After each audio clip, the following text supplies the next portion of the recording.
अस्सलाम वालेकुम नाज़रीन, इस एपिसोड के शुरुआत में हम देखते हैं सुल्तान उरहान दमीर खान के साथ कबीले के सरदारी खेमे में खड़ा होता है। दमीर खान कहता है, आप ये जानते हुए कि जो आपका साथ देंगे वो तैमूरताश के गजब का शिकार होंगे, आपने हमें यहाँ क्यों रोक रखा है? सुल्तान उरहान कहता है, बजाय इसके कि आप उस शैतान के साथ लड़ें जिसने मैदी होने का ऐलान किया है, आप एक तरफ हट गए और उसके पीछे खड़े हो गए। दमीर खान पूछता है, मुझे क्या करना चाहिए? जब आपने खुद को सुल्तान करार देकर अलखानियों के खिलाफ इल्म बगावत बुलंद किया तो क्या मुझे आपके पीछे खड़ा होना चाहिए था? सुल्तान उरहान कहता है, नहीं, मेरे पीछे मत खड़े हो, बल्कि तुर्कों के मुस्तकबिल के पीछे खड़े हो जाओ। इस मुकद्दस परचम को देखो, सरहदी इलाकों में इसके सिवा कोई दूसरा परचम नहीं जिसके साए में तमाम तुर्क कबाइल पना ले सकें। मैं आपसे कह रहा हूँ दमीर खान बे, तैमूरताश को हमारी सरजमीन से निकालने के बाद बेशक आप अपनी आजाद रियासत कायम करें और मेरे शाना बिशाना खड़े हूँ, मगर फिलहाल तुर्कों की सफ में खड़े हो जाएं। दमीर खान कहता है, अगर हमें ऐसा करना पड़ा तो बनु करासी उन लोगों में से नहीं होंगे जो आपके झंडे तले जमा होंगे, बल्कि हम वो होंगे जो अपना परचम खुद बुलंद करते हैं। सुल्तान उरहान कहता है, कुफार के खिलाफ जंग से हासिल होने वाली गनीमत तैमूरताश की जाती तिजोरियों में भरकर क्या आप इस तरह अपना परचम बुलंद करेंगे? क्या अजीम बनु करासी इस बात पे मजबूर हैं कि वो तैमूरताश के आगे सर झुकाएं? दमीर खान कहता है, हरगिज नहीं। लेकिन सुल्तान उरहान उसकी बात काटते हुए कहता है, दमीर खान बे, लेकिन और मगर मत कहो, मेरे और आपके दरमियान कोई जाती मसला नहीं, चाहे तो एक परचम तले या फिर दो परचमों के साथ एक ही सफ में आओ, इस सरजमीन पर तुर्कों को आजादी दिलाएं। मैं पहले बाज़ंतीनियों से एज़निक फतह करूंगा,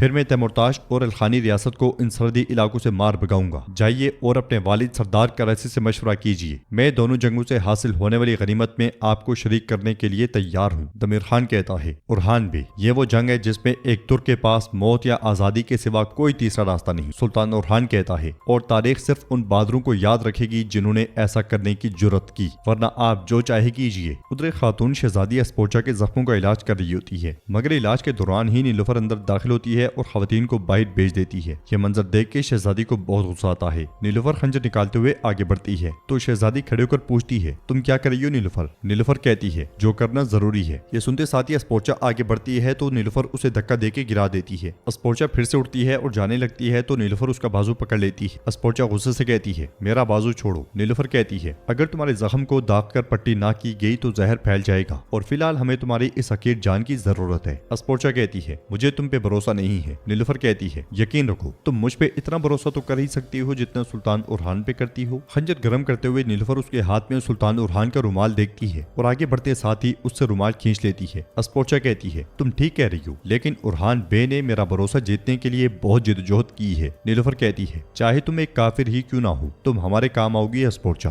और सुल्तान ने वही किया जो जरूरी था और उन्हें अपने हर आदमी पे मुकम्मल एतमाद है। अस्पोचा कहती है, मैं मानती हूँ कि तुम बहुत खुशकिस्मत हो नीलुफर, कि इंसान के पीछे कोई ऐसा शख्स खड़ा हो जिस पर वो किसी मजबूत पहाड़ की तरह भरोसा कर सके। ये यकीनन एक बहुत खूबसूरत एहसास होगा, है ना? नीलुफर कहती है, हाँ, मैंने रूम की रसवाई से निजात पाई और मुझे उरहान की मोहब्बत नसीब हुई और इस्लाम की दौलत से मालामाल हुई। मैं वाकई बहुत खुशकिस्मत हूँ और मेरी बदकिस्मती यही है कि माजी की बाकियात मेरा पीछा नहीं छोड़ रही। अस्पोचा गुस्से से कहती है, अपनी हद में रहो नीलुफर, तुम मेरे सामने खड़े होकर इस तरह मेरी और मेरे हसब नसब की तौहीन नहीं कर सकती। नीलुफर कहती है, जिस जगह तुम मौजूद हो इससे बढ़कर कोई तौहीन नहीं। अब अगर चाहो तो अपने जख्म खुद दाग लो, मुझे कोई फर्क नहीं पड़ता, बस इतना काफी है कि तुम फिलहाल ना मरो। अस्पोचा कहती है, फिक्र ना करो, मेरा अभी मरने का कोई इरादा नहीं। दूसरी तरफ दमीर खान सरदारी खेमे से बाहर आता है तो उसका सामना शहनशाह से होता है। दमीर खान शहनशाह से कहता है, आपको आपकी रियासत मुबारक हो, आप सुल्तान के एक सरदार बन गए हैं। ये कहते साथ वो खूब हंसता है तो शहनशाह उससे कहता है, अल्लाह आपको सलामत रखे दमीर खान भी, हमारी रियासत तुर्कों की रियासत है और हमारे सुल्तान सबके सुल्तान है। दमीर खान कहता है, अल्लाह करे इस सल्तनत का सूरज कभी गरूब ना हो, लेकिन तैमूरताश के कासिद का सर कलम करके उरहान बे ने दुरुस्त नहीं किया। शहनशाह कहता है, मैं जानता हूँ कि इंसान की कमजोरी की वजह से एक नेक अमल हजार बुराइयों को जन्म दे सकता है, मगर मैं ये भी खूब जानता हूँ कि एक शर से हजार खैर भी फूट सकते हैं। आप और मैं, हम तुर्क हैं, जरा बताइए, हमारा वाहिद रास्ता जिहाद नहीं है? दमीर खान कहता है, अल्हम्दुलिल्लाह। तो शहनशाह कहता है, फिर उस मंजिल तक जाने वाले रास्ते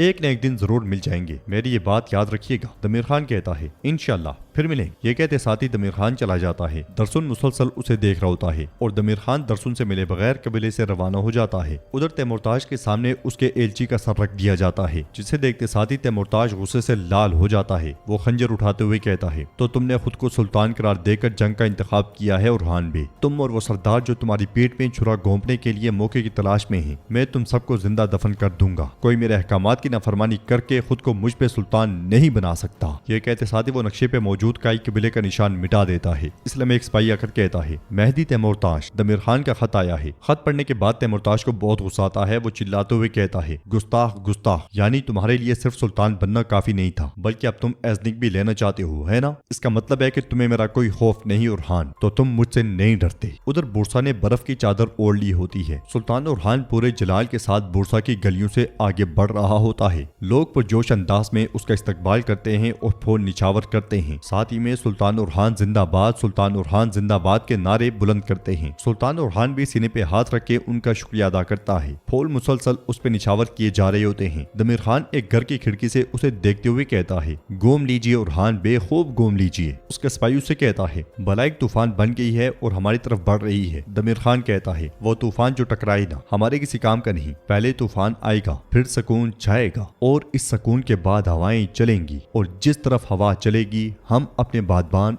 उसी तरफ खोल देंगे। सिपाही पूछता है, अगर हवा ना चली तो? जवाब में दमीर खान कहता है, तो पूरी ताकत से चप्पू चलाएंगे और आग लगा देंगे ताकि हर तरफ जलकर राख हो जाए। सिपाही पूछता है, अगर ऐसा है तो हमारा रास्ता किस तरफ है? दमीर खान कहता है, आखी और गैर मुस्लिम ताजिर, उन्हें आपस में लड़वाओ और फितना खड़ा कर दो, तब मैं देखूंगा उरहान की सल्तनत और उसका इंसाफ। फिर दूसरे सिपाही जलीब से कहता है, जलीब, चंद आखियों के खून से ऐसा फितना भड़काओ कि उरहान के पांव तले जमीन ना रही और उस्मानियों के पास सर छुपाने को कोई ठिकाना ना बचे। ये सुनते साथ ही वो शैतान चले जाते हैं। बाहर से सुल्तान उरहान मुसलसल आगे बढ़ रहा होता है। सुल्तान उरहान के दाएं बाएं लोग और आगे पीछे सिपाही। बुलंदी पर से उतरने के बाद दमीर खान भी अपने सिपाही के साथ आगे बढ़ रहा होता है और कहता है, जरा इस अजीम शान मैदान को देखो और इस दबदबे को। उमर आगे बढ़ते हुए उसकी नजर दरसुन पे पड़ती है। वो ला हौला वला कुव्वता पढ़ते हुए आगे बढ़ जाता है। उमर दरसुन के पास आकर कहता है, तुम्हारा भाई भी सब्री से इंतजार कर रहा है। ये अच्छी बात है। जो मालूमात उसने मांगी थी उनके बारे में पूछ रहा है। दरसुन कहता है, उन्हें अभी थोड़ा इंतजार करने दो। ये कहते साथ ही दरसुन भी आगे बढ़ता है। उमर उसके पीछे पीछे जाता है। इधर काफी देर आगे बढ़ने के बाद सुल्तान उरहान एक जगह अपना घोड़ा रोक लेता है। सुल्तान के सामने लाल कपड़ा बिछा दिया जाता है। सुल्तान उसके ऊपर से होते हुए आगे बढ़ता है। वहाँ पे एक तख्त लगा होता है और तख्त के अतराफ में सुल्तान के साथी खड़े होते हैं। सुल्तान उरहान के तमाम घर वाले भी वहाँ मौजूद होते हैं। वो सुल्तान उरहान पे बरसते हुए फूल देख के बहुत खुश होते हैं। सिपाहियों और लोगों की एक कसीर तादाद वहाँ जमा होती है। कारा खलील बुलंद आवाज से कहता है, होशियार, सरहदी इलाकों के हुक्मरान, मजलूमों के मुहाफिज और फातेह बुरसा सुल्तान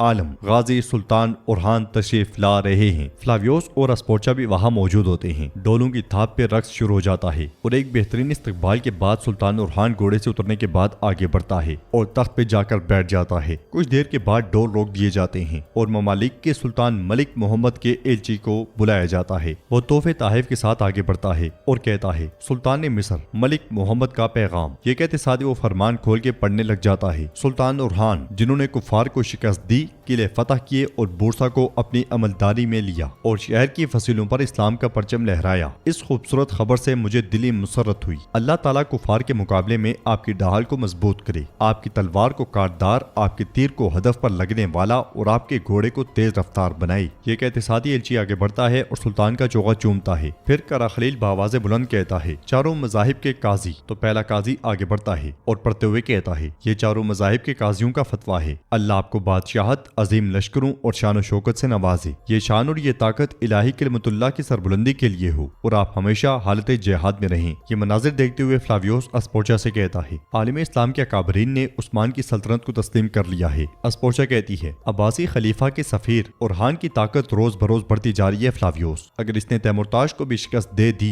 तो फिर इसके सामने कोई नहीं टिक पाएगा। फिर एक बुजुर्ग आगे बढ़ते हैं और कहते हैं, हमारे खलीफा हजरतुल मुस्तकफी बिल्लाह का सलाम कबूल हो। मोहतरम खलीफा का फरमान, आलिम इस्लाम एक जमाने से जिस फतह का मुंतजिर था वो कुव्वत तुम में और तुम्हारे सिपाहियों में मौजूद है। अल्लाह तुम्हें अदल और जिहाद से और तुम्हारी रियाया को मुरव्वत से कभी दूर ना करे। साथ ही दमीर खान उमर को जाने का इशारा करता है। सुल्तान उरहान के सामने एक संदूक खोल दिया जाता है जिसमें खलीफा की तरफ से एक खूबसूरत चोगा होता है। बुजुर्ग कहते हैं, सुल्तान आली मुकाम, आपकी बादशाहत कायम और दायम रहे। फिर अलाउद्दीन तलवार निकाल के आगे बढ़ता है और कहता है, अब से मुझ में ना कोई सरदारी बाकी है और ना ही शहजाद की। मेरे वालिद की निशानी ये तलवार। मेरा सारा इल्म, मेरा तन मन सब कुछ मेरे सुल्तान का है और मुतलक हुक्मरानी तनहा उन्हीं को जेब देती है। मेरे लिए अब ये दुनियावी रियासत मेरे सुल्तान की बादशाहत का महज एक साया है। अल्हम्दुलिल्लाह। सिपाही की जानिब से उसकी तलवार कबूल कर ली जाती है और सुल्तान उरहान कहते हैं, अलाउद्दीन तुम अब मेरी सल्तनत के रहनुमा, मेरे हुक्म के नाइब और मेरी रियासत के वज़ीर आज़म हो। नाज़रीन, तारीख के बिल्कुल एन मुताबिक अलाउद्दीन सल्तनत उस्मानिया का पहला वज़ीर आज़म था जिसने अपने भाई की वफादारी की एक निहायत शानदार मिसाल कायम की। सुल्तान उरहान की जानिब से उसे वज़ीर आज़म की मोहर थमा दी जाती है और अलाउद्दीन सुल्तान के चोगे का बोसा लेता है।